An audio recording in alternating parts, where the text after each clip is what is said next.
Cet exercice n'apporte rien de nouveau au point de vue des techniques mathématiques, mais permet de bien comprendre ce que c'est que la fonction associée, quand est-ce qu'on doit l'utiliser, et surtout quand est-ce qu'il ne faut pas l'utiliser.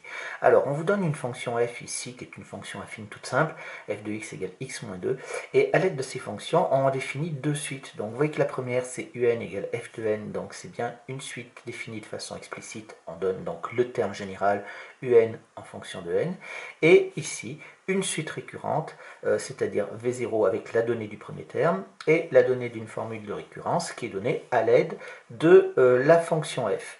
Alors ici, vous voyez que je l'ai explicité pour les deux suites, c'est-à-dire qu'on a un qui est égal à f de n pour la première. Donc ça nous fait un est égal à n-2 pour tout n appartenant à n. Et ici, pour la deuxième, pour la formule de récurrence, j'ai repris un plus 1 égale f de vn. Et ça nous fait donc est égal à vn-2. Donc vous voyez, hein, ici vous avez un là en fonction de n, et ici vn plus 1 en fonction de Vn. Donc ce sont deux suites tout à fait différentes dans leur nature. Et on vous demande d'étudier les variations de cette suite, et la question qui vous est posée, c'est est-ce que ces suites ont le même sens de variation? Alors vous voyez qu'elles sont définies avec la même fonction, donc on pourrait penser que oui, mais en fait vous allez voir qu'il n'en est pas du tout le cas. Donc on a un qui est égal à f de n, ici on est avec une suite qui est définie par le terme général, on dit que la fonction f est ce qu'on appelle la fonction associée, et la fonction associée à la suite un. Alors en fait, quand on dit la fonction associée, on aurait pu préciser, mais ça n'a pas été choisi comme ça au niveau du vocabulaire, on pourrait dire c'est la fonction associée au terme général de un. Alors comme c'est la fonction associée qui va utiliser, on va utiliser les propriétés de cette fonction associée qui vont se transmettre à la suite, on parle bien de la fonction associée à la suite. Elle est bien sûr strictement croissante. Strictement croissante parce que le coefficient directeur de cette fonction affine c'est 1, elle est strictement croissante, et bien sûr ces propriétés se transmettent à la suite, donc ces variations se transmettent à la suite, se transmettent à un, parce que c'est la fonction associée, se transmettent à un, qui est aussi donc strictement croissante. Vous pouvez aussi au départ calculer quelques termes pour voir un petit peu ce que ça peut donner. Étude des variations de la suite Vn ici.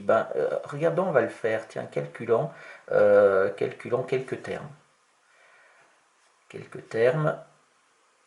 Eh bien, si on calcule, donc on a V0 qui est égal à 8, ça on nous le donne. Si je calcule V1 qui est égal donc à V0 moins 2, ça nous fait est égal à 8 moins 2, ça nous fait 6.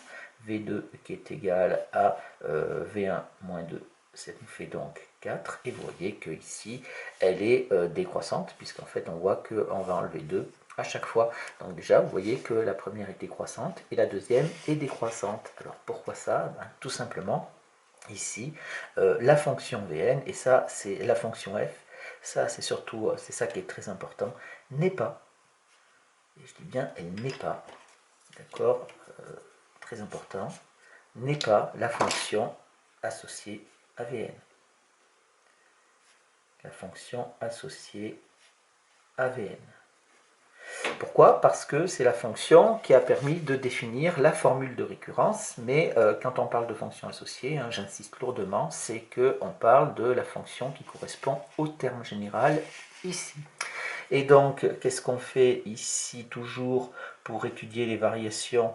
Eh bien, on va étudier le signe de un plus 1 moins un. On étudie le signe de un plus 1 moins un, donc ça, on l'a déjà vu. Donc ici, on y va. Pour tout n appartenant à n, je rappelle, alors c'est pas un, c'est vn plus 1 moins vn. Eh bien, on fait donc vn plus 1 moins vn, qui est égal à vn plus 1, ça nous fait vn moins 2, ça c'est vn plus 1, moins vn, et ça nous fait est égal à moins 2. On a donc conclusion. Pour tout n appartenant à n, je vais avoir vn plus 1 moins vn qui est négatif, puisque moins 2 est négatif, ce qui est équivalent à dire que Vn plus 1 est plus petit que Vn, et donc la suite Vn est strictement décroissante. Voilà, cet exercice est très important parce qu'il permet de bien voir la différence entre la fonction associée quand on a un terme général et la fonction qui permet de définir une formule de récurrence mais qui n'est en aucun cas la fonction associée. Et on le constate parce que dans un cas, la propriété des variations de la fonction se transmet et dans l'autre, ça ne se transmet absolument pas.